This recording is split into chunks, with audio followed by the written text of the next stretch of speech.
This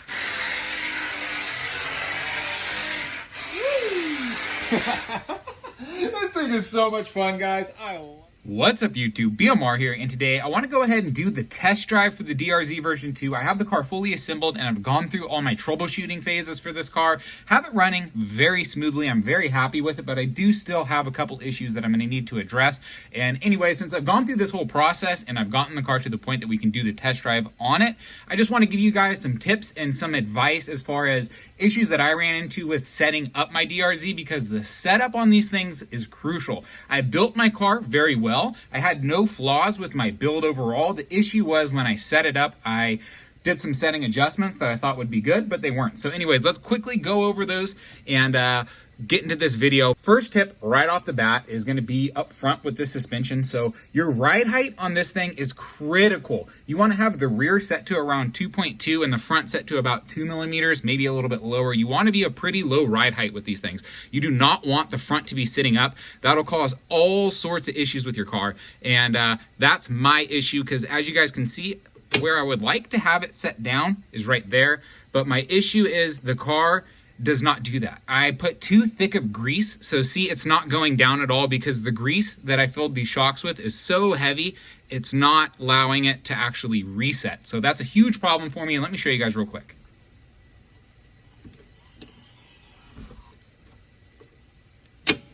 So that's where I would like the suspension to be drooped at, but watch what happens when I turn the car.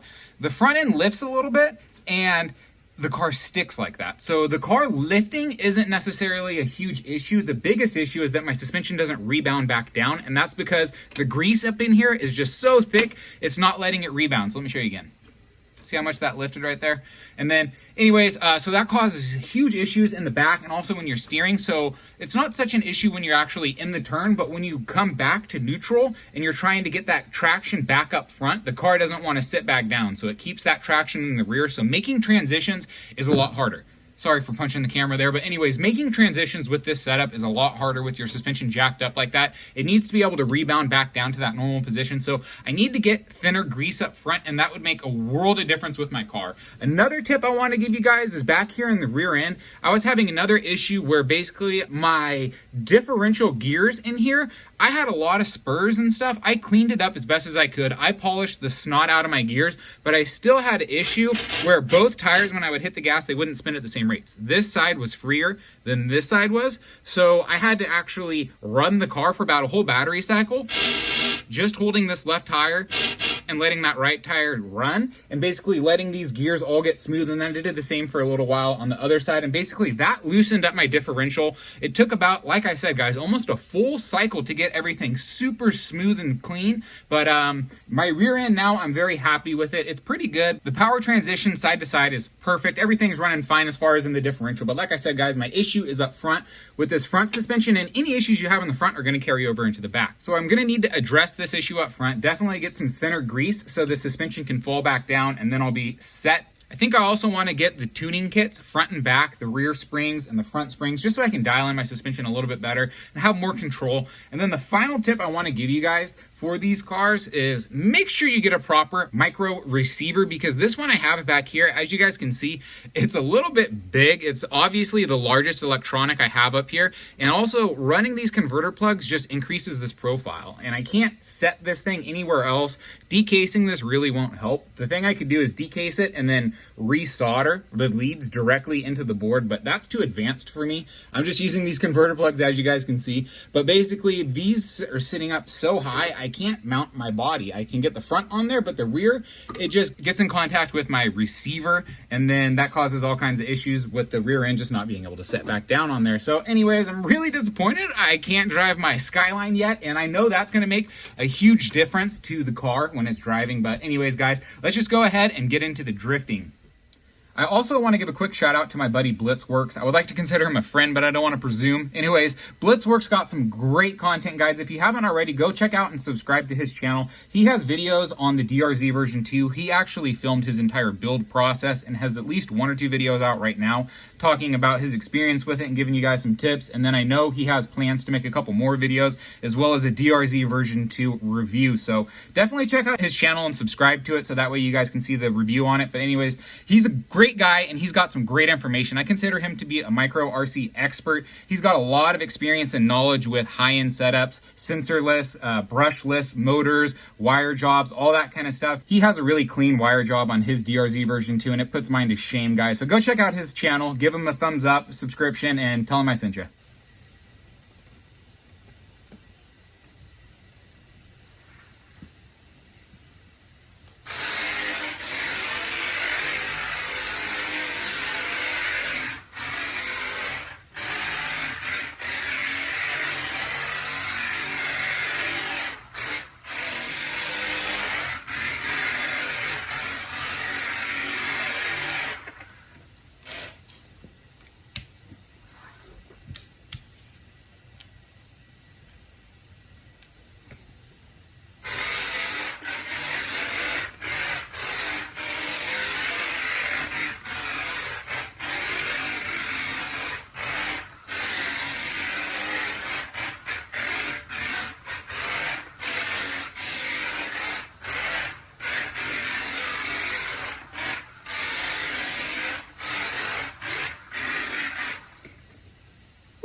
It's hanging off the edge, guys. Oh, but I got blankets down. Being careful. Being very careful.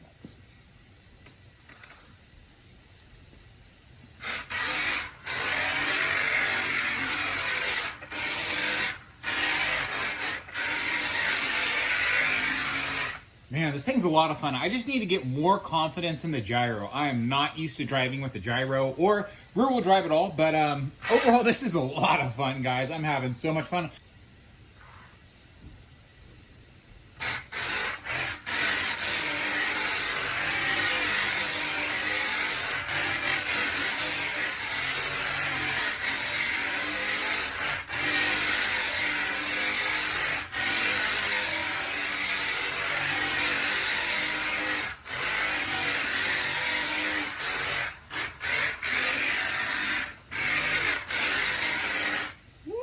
Looped it. Okay.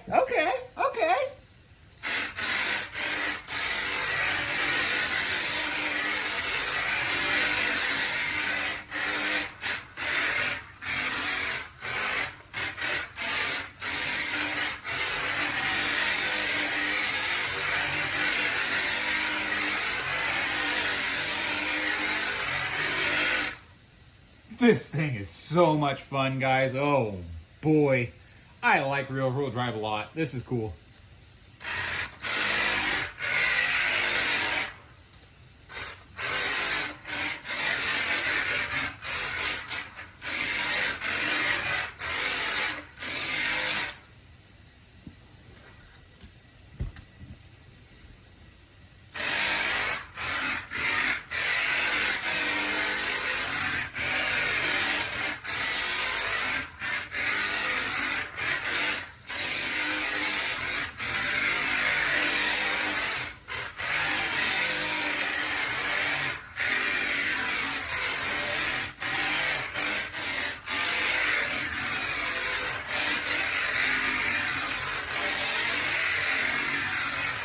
Apparently it likes to turn that direction a lot more than the other.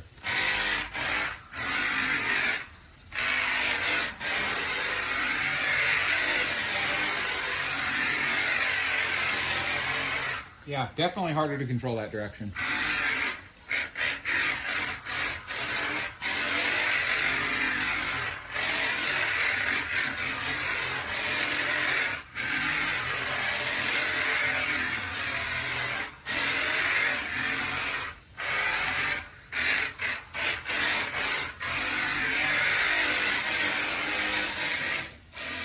Almost.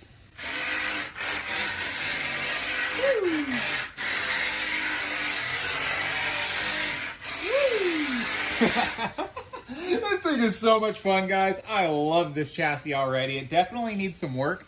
Definitely needs some more tuning. I need my ride height in the front to be able to settle back down to that level, and I'd be really happy with this thing, because watch. See how high up that thing's sitting now up in the front? And I would like it to be down there. But, you know, we need more tuning. Still a lot of fun as it is.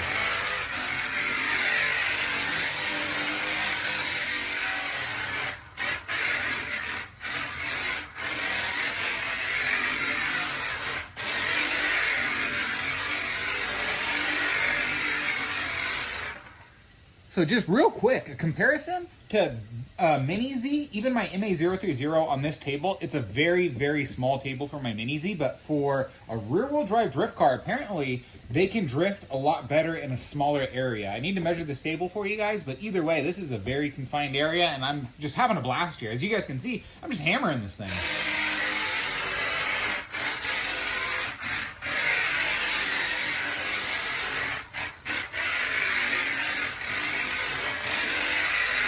I mean, it just comes down to more confidence. I just don't trust my own skills, and I'm still getting used to this gyro, but I mean, you can pull off some crazy slides with this thing. It's just beautiful.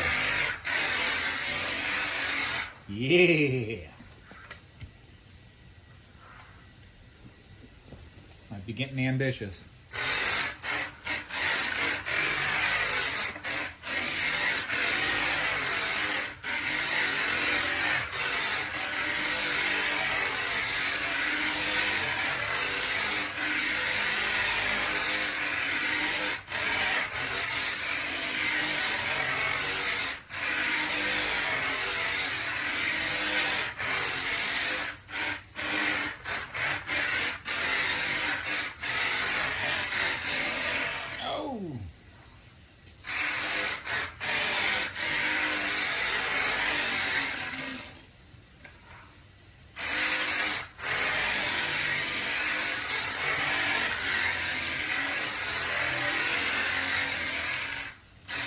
Woo!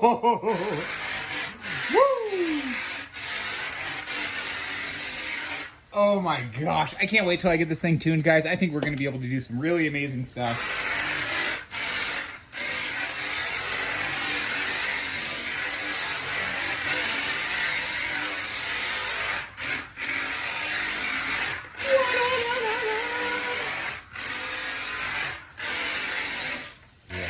I need to build a proper track.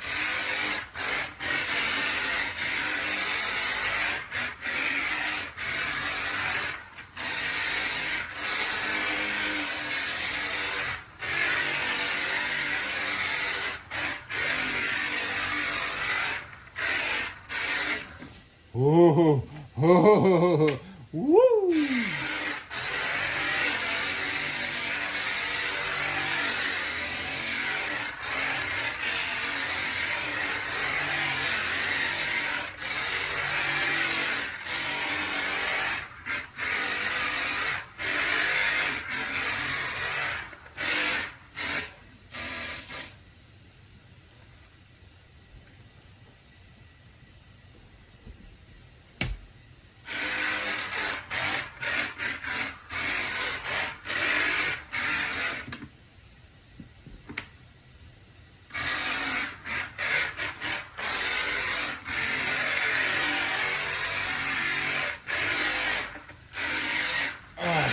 See, I just need to get more confidence. If I was more confident there, that would have been a nice, smooth, clean corner.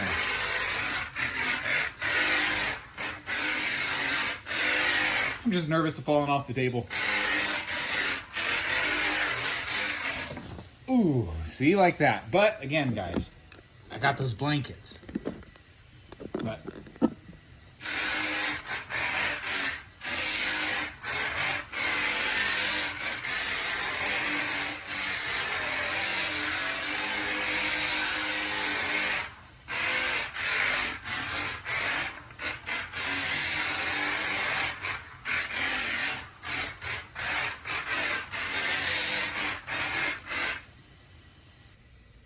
all right, so I went ahead and did the test drive, and I am in love with this car, guys. I'm having so much fun, but again, like I said, I really need to work on this front end and making it so that it can actually rebound or reset, whatever the word is, to get it actually back into position, and I think that'll make a lot of difference. I think I also want to play around with my caster, so then I can actually decrease the caster and then run LF4 tires all around on the car. These rounded tires are cool and all, but I don't know, I'm just used to LF4s, so I just need to decrease the caster, and then I can throw some LF tires on here, and I think I'd have a lot of fun. But basically now, I have the car to the point that I can drive it. It's just a matter of fine-tuning it and getting all my settings to exactly where I want. So like I said, need to get a suspension kit, I need to get some new grease, and also get a new receiver, because this receiver back here is absolutely horrendous. This thing is a monster, and to be able to use the controller I want, my KT432, there's no other options. This is the smallest receiver I can find, so short of soldering new leads in, I don't really want to do that because this case itself, the receiver board, it's microchip, it's still big. I would like to get a tiny little micro receiver that I could basically stick right in here. I've seen a couple guys do that, and it just looks so clean when you get this top deck free, and that's going to be my next goal for this car, is basically getting all the suspension and everything fine-tuned and set up. And then my long-term goals for this will be to get a new receiver on here, but that's going to be expensive. I'm looking at getting either the FlySky MB4 or the Sanwa M17. Not sure what controller I'm going to go with. I'm not really a fan of the FlySky MB4, and it seems like everybody's using it. I kind of want to go with the Sanwa and just kind of go shoot for the top end of the high-end controllers and just see what it does. See, you know, what I think of it. And somebody who's newer to using these kit cars and everything, somebody who can't really appreciate all the features, I think it would be interesting to see what they think of a Sanwa M17, and I think that's what I'm going to end up doing. So might take me a few months, probably in the fall is when I'll be doing that. But anyways, guys, I can still get to drifting. This setup, I can still make it work. And like I said, guys, if I solder these leads in here directly, I think I could lower that profile, throw this shell on here, and really get this thing sliding. I need to get this mono shock set up. I moved over to these normal shocks just because they're a little bit easier to deal with and fine tune, figure out what's going on. So now that I know my issue is actually in my shocks, I might slide back to the mono shocks and see where those get me. So either way, guys, I'm really excited for this build. I'm hyped up, got a lot of energy, and I'm very excited to have this thing back on track. Anyways, guys, hope you enjoyed this video. If you did, please leave a like and smash that subscribe button. I'd really appreciate your support, and have a wonderful day. See you next time.